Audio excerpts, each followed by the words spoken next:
Bike को धक्का देला बोलर जड़े मृत्यु आउ जड़े गुरुतर।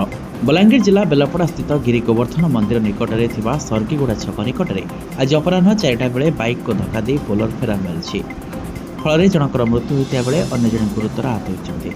सूचनाजोग्य बेलपड़ा थाना कलचिकार गाँवर रवि राउत प्रशांत राउत कौन काम बेलपड़ा आसी काम सारी दुहे निज घर को फेरुले। तेज से समय बेलपड़ा सर्गीगुड़ा छक निकट में पछपटू बोलेरो धक्का देता जहाँफल दुहे छिटिकी पड़ते।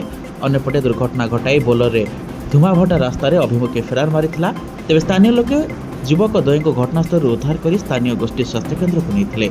उक्त द्वय को बेलपड़े प्राथमिक चिकित्सा पर बलांगीर को स्थानांतरित कर बलांगीर डाक्तरखाना को नेबा बाटरे प्रशांत राउत मृत्यु होता खबर मिली। एने बेलपड़ा पुलिस घटनास्थल पर्यंत पहुंची तदंत करुछि।